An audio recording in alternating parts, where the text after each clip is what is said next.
It was late afternoon when the glass door of Harris General Store creaked open. The small-town shop smelled faintly of fresh bread and coffee, and the bell above the door jingled as a tall figure stepped in. Steven Seagal. Yes, that Steven Seagal entered quietly wearing faded blue jeans, a black leather jacket that had clearly seen a few road trips, and dark aviator sunglasses despite the overcast sky outside. His hair was tied neatly into his signature ponytail. He looked like any other traveler passing through, not a world-famous action star. He walked slowly toward the refrigerated drinks aisle, moving with that calm, deliberate stride that always made people wonder if he was sizing up the room. A couple of teenagers by the candy display gave him a quick glance but went back to their snacks, not fully realizing who he was. Behind the counter stood the store's owner, a man in his early 50s named Mr. Harris, stocky and red-faced. Harris had the air of someone who believed he'd seen it all and had little patience for strangers.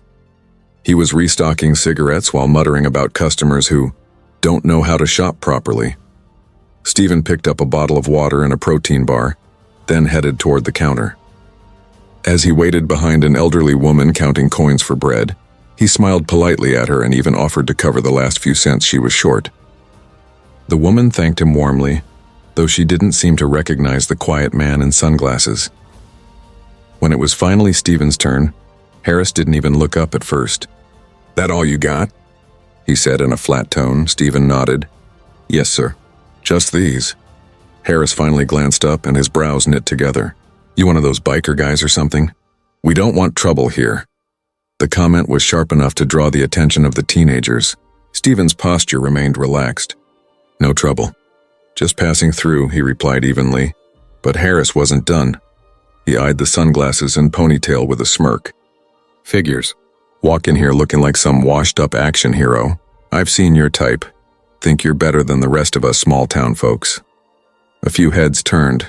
The room grew quieter as customers sensed tension brewing. Steven calmly set the items on the counter and waited, not rising to the insult. The cashier, a young woman barely out of high school, shifted uncomfortably, as if silently urging her boss to stop. Harris, however, continued, his voice louder now. "What's with the attitude? You some kind of celebrity wannabe?" Steven tilted his head slightly, still calm, and said nothing. His silence only seemed to irritate Harris further. One of the teenagers whispered, "Isn't that—" "I can't be." Before anyone could say more, Harris leaned over the counter, his voice carrying across the store. "You think you're too important to answer me?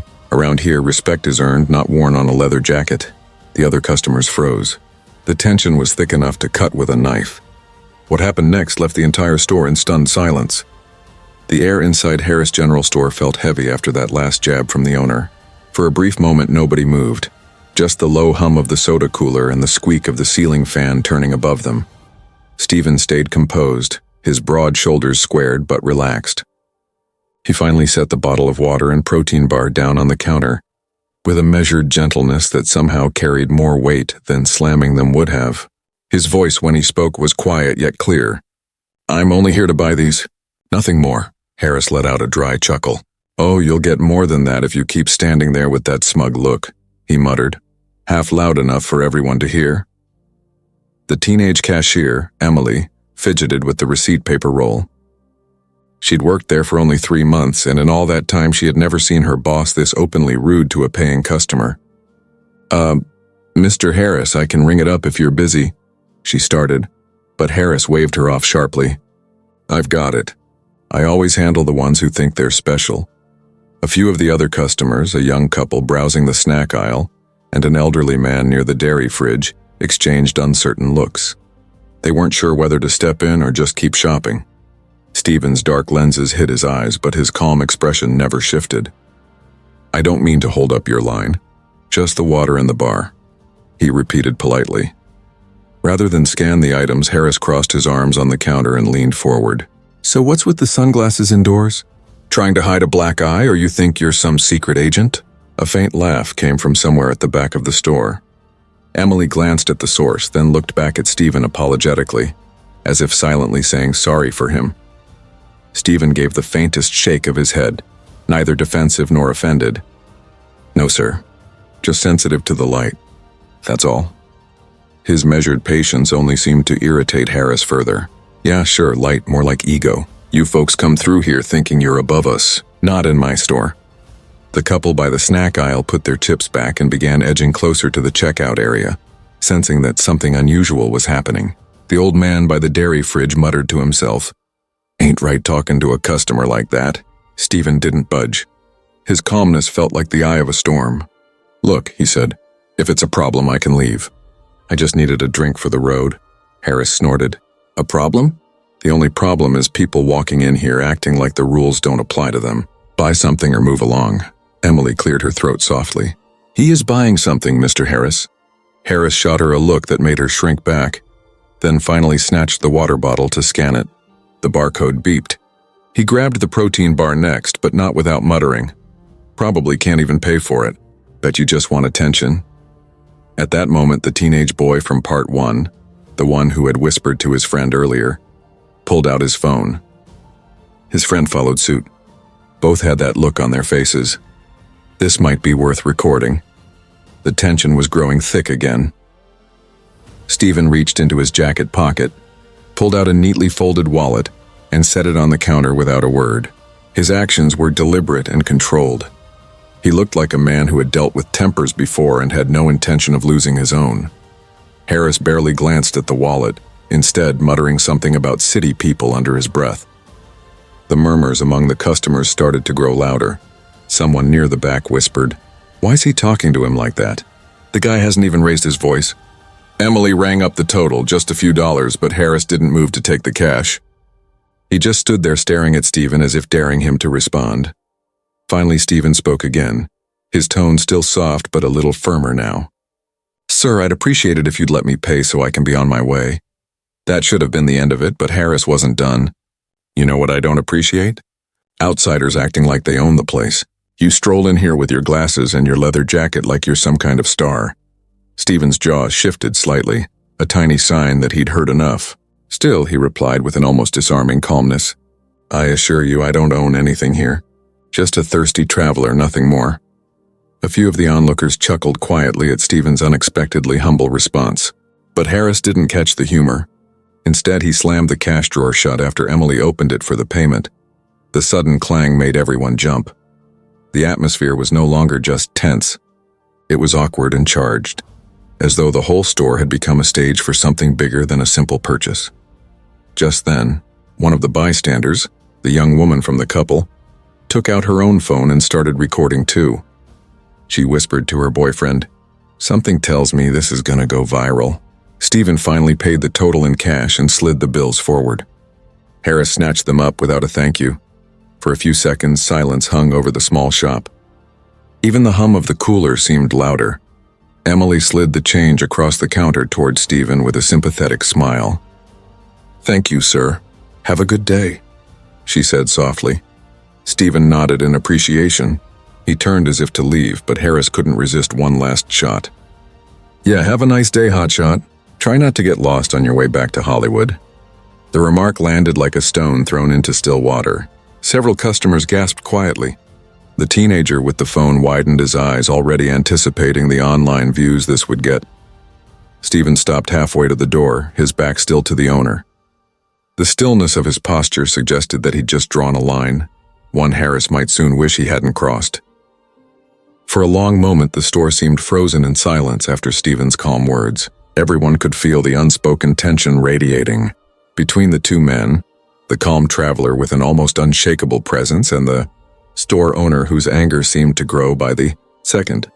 Mr. Harris clenched his jaw and leaned forward across the counter. His face turned a deeper shade of red as though he couldn't believe Steven had dared to speak to him so firmly, yet so respectfully. "You've got a lot of nerve," Harris said, his voice low but heavy with contempt. Steven's expression didn't change. He simply stood there, his broad shoulders relaxed, his hands resting lightly on the counter. "Sir," he said quietly, "there's no need for any of this. I just came to buy water and a snack. That's all." But Harris wasn't ready to back down. His pride was on the line now, and the small crowd gathering inside the store only added fuel to the fire. "People like you think you can walk in here and talk down to me. Not in my store," he snapped. From the back, the elderly woman Steven had helped earlier shook her head. "He wasn't talking down to you," she muttered under her breath, but Harris ignored her. The two teenagers standing near the candy rack exchanged looks. One whispered, "Dude, he's really asking for it. I've seen that guy in movies. I think that is Steven Seagal." The second teen's eyes widened. "No way. That can't be him." As they whispered, the tension at the counter grew. Harris slammed a hand down on the countertop, making the cash register rattle. "You think you're some kind of tough guy, huh? Standing there with your sunglasses and that leather jacket. Well, I've dealt with tougher." Steven's voice remained steady, carrying a quiet authority that made everyone lean in. "I don't want trouble, and I don't need to prove anything. Let's just finish this transaction and I'll be on my way." But Harris smirked, mistaking Steven's calmness for weakness. "Oh, I see. The big guy's scared now, huh? I knew you were all talk," the crowd began to murmur. Even the cashier looked torn between stepping in and keeping her head down. At that moment, the bell above the door jingled again. A middle-aged man in a sheriff's department jacket stepped in. Deputy Collins, a well-known figure around town. He froze halfway inside as he caught sight of the standoff at the counter. "What's going on here, Harris?" Collins asked, raising an eyebrow. "Nothing," Harris replied too quickly, though his voice was still dripping with anger. "Just teaching this stranger some manners." The deputy's eyes flicked to Steven, and a spark of recognition crossed his face. His mouth opened slightly as if to say something, but Steven gave a subtle shake of his head, a silent request to keep quiet for now. Collins didn't push it. Instead, he shifted his stance and said in a neutral tone, "Maybe everyone should just calm down." Harris scoffed. "Calm down? Not until he apologizes for disrespecting me in my own store." Steven tilted his head, his voice even but edged with steel now. "I didn't disrespect you, but you've insulted me more than once since I walked in." The shift in Steven's tone was subtle yet powerful. The quiet firmness in his voice sent a chill through the room. People sensed they were witnessing something they'd only seen in movies. The calm before the storm. The elderly woman suddenly stepped forward. "He was kind to me when I didn't have enough change for bread," she said firmly. "You're the one being rude, Harris." A murmur of agreement rippled through the bystanders. Harris's face twisted in frustration. He wasn't used to being challenged, especially not by his customers. "Mind your business, Agnes," Harris barked at the woman. But the damage was done. The crowd was slowly turning against him. Steven finally removed his sunglasses and set them on the counter. His eyes, calm yet piercing, locked onto Harris. The sight made Harris falter for just a split second. "You don't know me," Steven said slowly, "but you should know this. Respect is something we all deserve, no matter who we are or where we come from. That's all I'm asking for." The crowd fell silent again. The teenagers now stood completely still, their earlier whispers forgotten as they watched the unfolding drama. Harris tried to laugh, but it came out awkward and forced. "You talk like you're some kind of philosopher. This is just a store, not a church sermon." Steven gave a faint shrug. "Maybe, but lessons can be learned anywhere." The air in the store felt heavy. Everyone sensed something was about to change. The tone, the momentum, the balance of power. Suddenly, one of the teenagers stepped forward. "Sir, I know who you are," he said, his voice shaky but loud enough for everyone to hear. "You're Steven Seagal, aren't you?" A ripple of surprise moved through the crowd as they looked back at Steven. Harris blinked, caught off guard, then frowned. "Steven Seagal? The movie guy? You're kidding." Steven didn't answer. He simply gave the teenager a small nod. That acknowledgement alone was enough to send a buzz of excitement through the onlookers. For the first time since the confrontation began, Harris looked uncertain. The name clearly rang a bell, but his pride wouldn't let him back down. Not yet. The deputy stepped forward slightly, sensing that the situation was at a tipping point.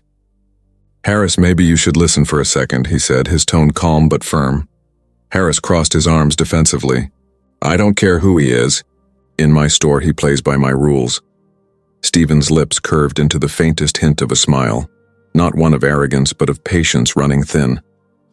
Have you ever seen someone stay calm while being insulted and completely turn the situation around? Comment below about what you would have done if you were in Steven's place. The crowd waited, the air buzzing with tension and curiosity. They knew the real turning point was just around the corner. The moment the crowd realized the truth about Steven Seagal changed everything, including the store owner's pride. The name Steven Seagal hung in the air like an electric charge. The small-town store that moments ago smelled of coffee and bread now felt like the set of a movie scene. Customers shifted on their feet, eyes darting between the stoic man at the counter and the flushed, defiant store owner. Mr. Harris blinked twice, his frown faltering as if he were trying to place the name in his memory. Steven Seagal, he muttered under his breath. You mean the guy from those old action flicks? Nah, no way that's you. The teenager who had spoken earlier took a step closer, his excitement growing. It is him, I swear. My dad made me watch Under Siege last summer. You look just like him, sir. Steven gave the boy a small nod, almost as if confirming the truth but not making a spectacle of it. The older woman who had spoken up earlier gasped. I knew you looked familiar. Lord have mercy, it is you. A low murmur spread among the remaining customers. Some whispered, others nudged each other in disbelief. A couple even pulled out their phones, ready to record what they were sure was going to be an unforgettable moment.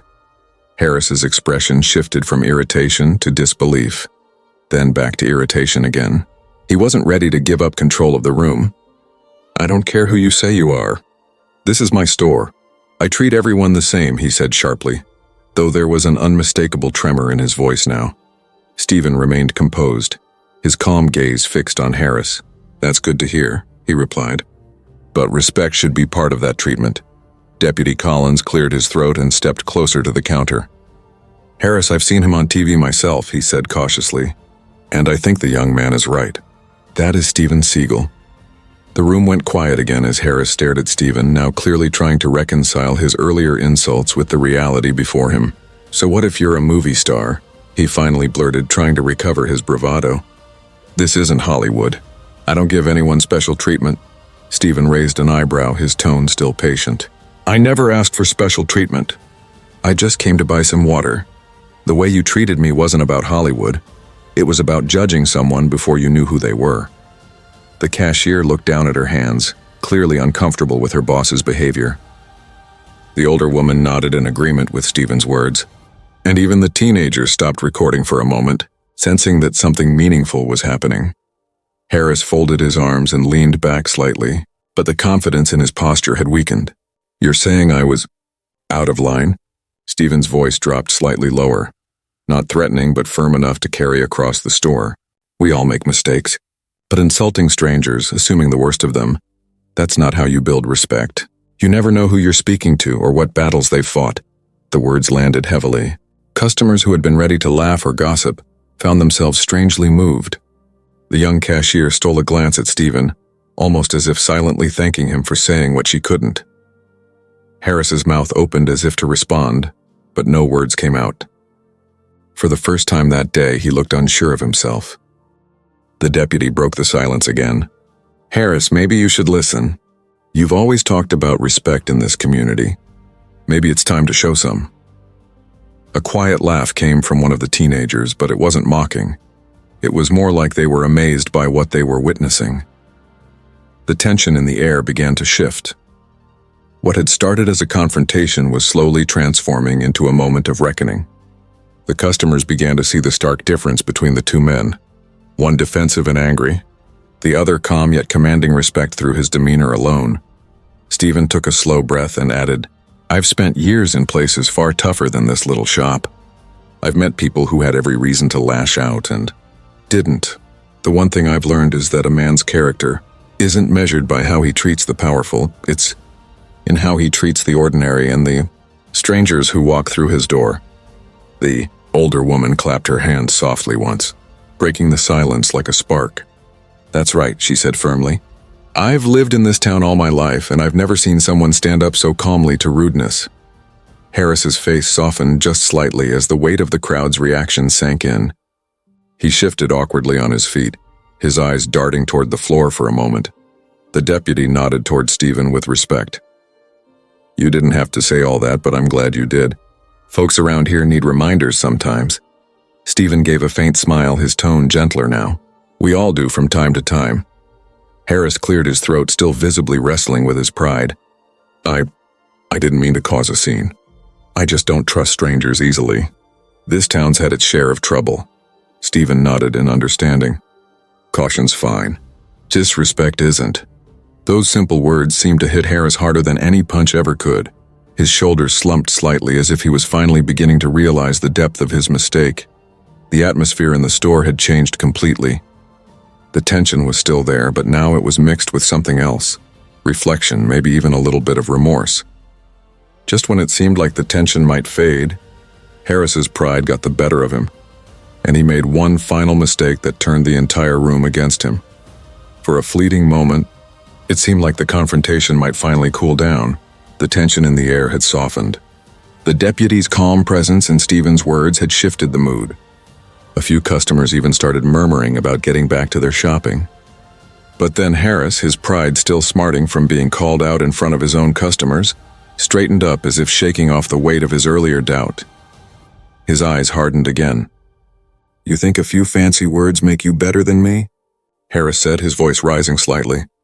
"You waltz in here, act like some kind of hero, and suddenly everyone's taking your side?" The older woman crossed her arms and stepped forward. "He hasn't acted better than anyone. You're the one who started all this." Harris shot her a glare. "Stay out of this, Agnes. You don't know what you're talking about." Steven, still calm, held Harris's gaze. "This isn't about sides. It's about respect. The same respect you'd want if you were the stranger here." Harris gave a bitter laugh. "Respect? You think you've earned my respect just by strolling into my store? You haven't done a thing for this town. You're just some washed-up celebrity trying to play the good guy." The words hit the room like a slap. Even the teenagers who had been recording again lowered their phones slightly. They looked at each other, eyebrows raised. Deputy Collins stepped in cautiously. "Harris, I think that's enough. Let's not turn this into something worse." But Harris ignored him, his voice growing louder. "You all think he's some kind of saint because you saw him in a few movies. Newsflash, Hollywood isn't real life. People like him don't care about places like ours." Steven's eyes narrowed slightly, though his voice stayed steady. "You'd be surprised how much I care. Fame doesn't excuse anyone from being human." Harris smirked again, mistaking Steven's patience for vulnerability. "So why don't you prove it then? You're always the tough guy on screen, but here you're just hiding behind polite words." The tension began to mount again. The deputy took a cautious step forward, ready to intervene if things escalated further. Steven slowly set the water bottle and protein bar back on the counter and clasped his hands in front of him. "I don't need to prove toughness to anyone. Real strength isn't about fists or fights. It's about controlling yourself when you have every reason to lose your temper." The words hung in the air, heavy and meaningful. The crowd's eyes shifted from Steven to Harris, who was now visibly growing more agitated. Harris slammed his hand on the counter again, startling the cashier so badly that she almost dropped the receipt she'd been holding. "You think you're so wise, huh? Well, I've run this store for 20 years. I've seen all kinds of people come and go. Con men, drifters, and know-it-alls who think they can lecture me about respect. You're no different." The elderly woman raised her chin defiantly. "No different? He showed more decency in the last 10 minutes than you've shown in 20 years of running this store." The crowd murmured again, nodding in agreement. Harris's face turned a deep shade of crimson. Steven took a small step closer to the counter. His voice, though still low, carried a sharper edge this time. "You can keep insulting me if it makes you feel in control, but you owe the people in this room better than this, especially her." He gestured gently toward the older woman. Harris's mouth opened, but before he could speak, the cashier finally spoke up, her voice shaky but clear. "Mr. Harris, maybe you should stop. You're making things worse." Harris whipped his head toward her, shocked at the betrayal. "You too? After everything I've done for you? Don't you start taking his side." The cashier shrank back but didn't retract her words. Steven folded his arms across his chest now, his tone becoming unmistakably firm. "You've made your point, Harris. We all get it. You're the boss here. But leadership isn't about tearing people down. It's about lifting others up. That's how you earn real respect." A hush fell over the room again as the meaning of his words sank in. Harris hesitated, his defiance faltering under the weight of the growing disapproval around him. His eyes flickered to the deputy, to the older woman, then to the teenagers whose cameras were recording every second. The deputy finally spoke, his tone more commanding this time. "Harris, I suggest you take a step back before this gets out of hand. The whole town doesn't need to hear about you blowing up at a customer, especially one who's shown you nothing but restraint." The crowd could almost see the internal battle raging in Harris's mind. His pride screamed at him to keep pushing, but his common sense whispered that he was losing the room. and that Steven's words were slowly making him look like the villain in his own store. Finally, Harris's shoulders slumped slightly, and his voice dropped just a notch. "You think you're teaching me something right now? Fine. But don't expect me to bow down just because people like you think they're better than everyone else." Steven shook his head gently. "That's not what this is about. I'm not asking you to bow down. I'm asking you to rise up, to be the man your customers deserve." The words struck a chord that no one expected. Even Harris seemed to freeze for a moment, staring at Steven as if trying to process the challenge hidden in those words. The cashier cleared her throat softly. "Mr. Harris, maybe he's right," the old woman nodded again. "It's never too late to treat people better." For the first time since the argument began, Harris didn't have a snappy comeback. His lips pressed into a thin line as he looked around at the faces watching him. Some disappointed, some sympathetic, but all waiting for him to make a choice. If you were in Harris's shoes right now, what would you do? Keep arguing or admit you were wrong? Drop your answer in the comments. We'd love to hear your thoughts. The room stayed quiet as Harris wrestled with his pride. But one thing was clear to everyone. The tide had turned, and Steven's words had planted a seed that was slowly cracking through Harris's stubbornness.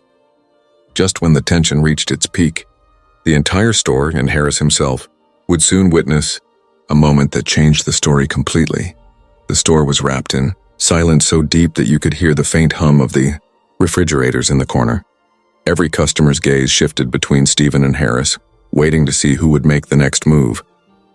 Harris stood behind the counter, his arms crossed tightly over his chest, trying to mask the flicker of doubt that had begun to seep into his expression.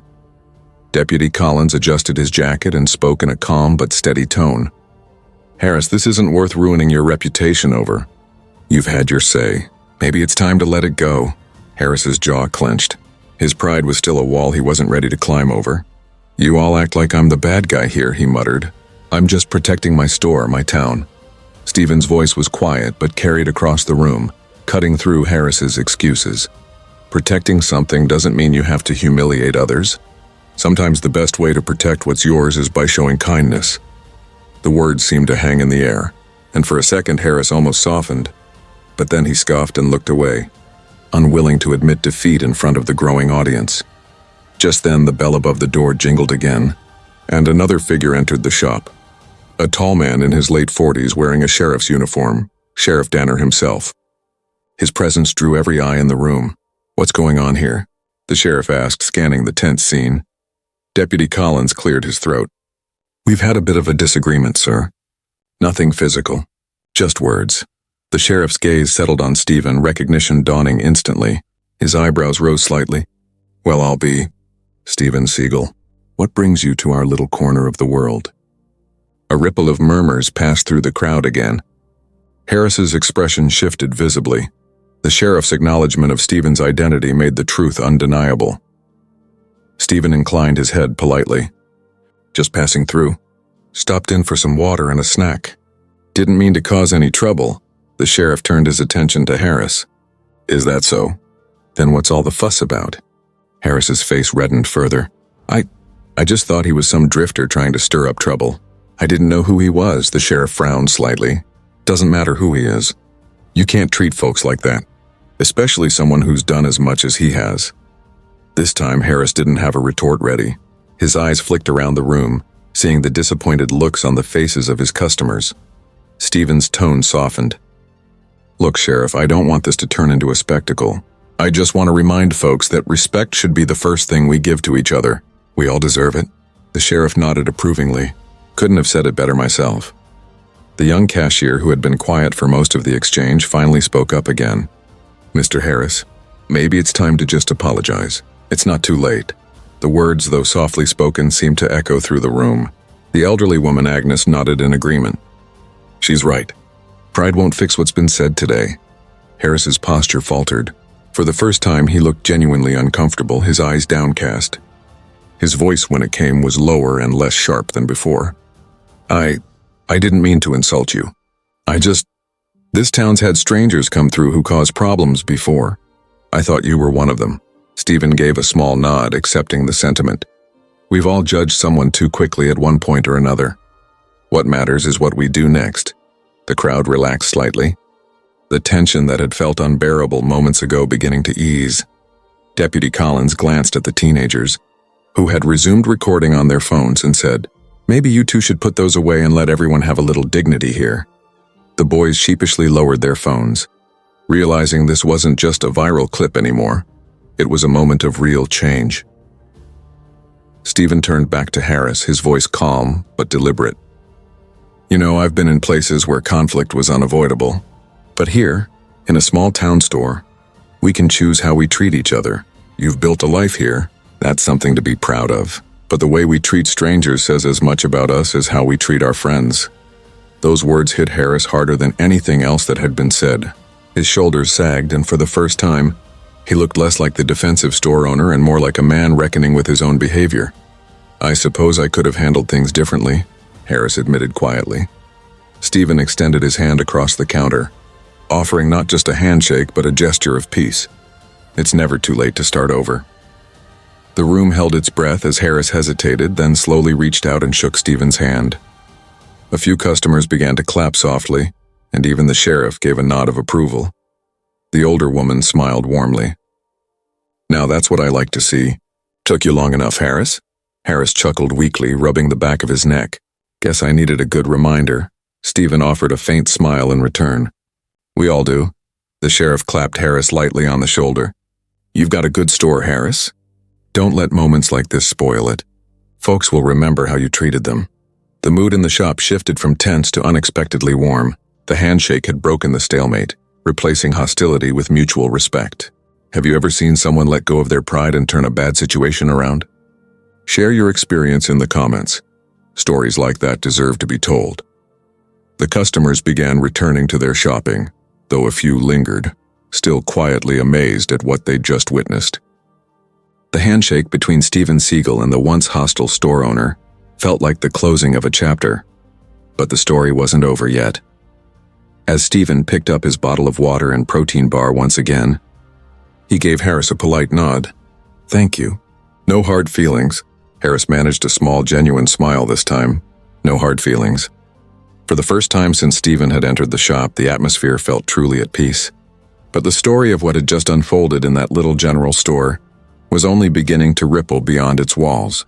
By the next morning, the entire town, and soon the internet, would be talking about what happened in Harris's store. The next morning, the little bell above Harris's shop door jingled as usual, but the store already felt different. The tension that had once clouded the place was gone, replaced with an almost curious excitement. News of the previous evening's confrontation had spread quickly through town, carried by whispers, text messages, and, of course, a few short video clips recorded by the teenagers who had been there. Harris stood behind the counter, looking noticeably less gruff than usual. The lines on his face still carried a hint of stubborn pride, but there was also something new there: humility. He polished the countertop absent-mindedly, lost in thought as the morning rush of regular customers trickled in. Agnes, the elderly woman from yesterday, was among the first to arrive. She walked up to the counter with a warm smile. "Morning, Harris. I hear you had quite the guest last night." Harris sighed but smiled faintly, shaking his head. "Guess I did. Can't believe I acted like such a fool." Agnes gave him a gentle pat on the arm. "The important thing is you realized it. Not everyone would have had the courage to shake his hand afterward." Her words seemed to lighten Harris's mood. "Yeah, I'm glad I did," he admitted. Meanwhile, in a diner across town, the two teenagers from the store were hunched over their phones, staring at the video they'd uploaded to social media the night before. The clip of Steven Seagal calmly facing off against the angry store owner, and then offering his hand in peace, had already racked up thousands of views overnight. Comments were pouring in. "This is how you handle disrespect, calm but firm. Much respect for Seagal. Props to the store owner for finally admitting he was wrong. We need more moments like this online instead of all the negativity." By noon, a local news blog had picked up the story. The headline read, "Hollywood star teaches small-town store owner a lesson in respect, without throwing a single punch." Harris was shocked when a regular customer came in waving their phone, saying, "You're on the internet, Harris. Half the town's talking about you." He groaned, rubbing his temples. Just my luck.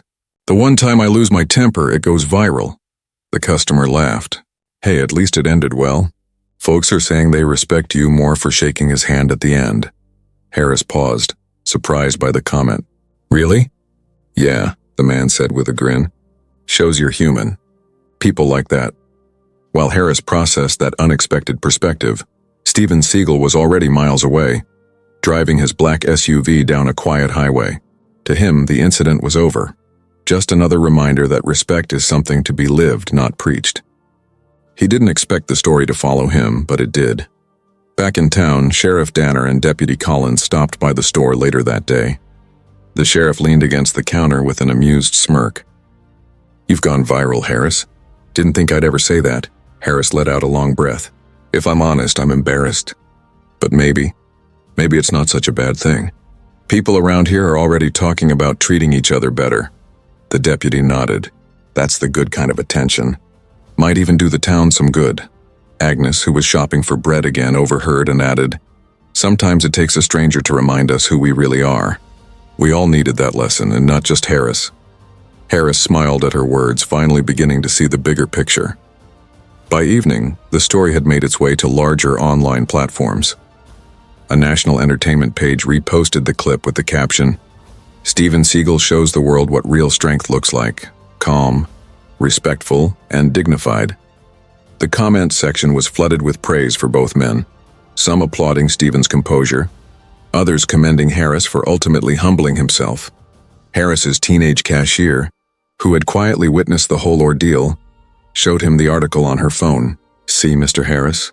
Not everyone's against you. Some folks think it's cool you admitted you were wrong. Harris looked at the screen for a long moment before chuckling softly. Guess I've learned something about myself too. Maybe it's not too late to change. The young cashier smiled. It's never too late. As night fell, the little store felt warmer somehow. The incident that had begun with harsh words had turned into a story about growth, humility, and respect. One that reached far beyond the town's borders. Sometimes it's not the punches we throw, but the words we choose, and the grace we show in heated moments, that leave the biggest impact. Steven Seagal didn't need to raise his voice or his fists to teach a lesson, and Harris, humbled by the experience, discovered that true strength lies not in pride, but in the courage to admit when you're wrong. If you believe respect and humility can change even the toughest situations, type respect in the comments below. Don't forget to subscribe for more inspiring stories like this one.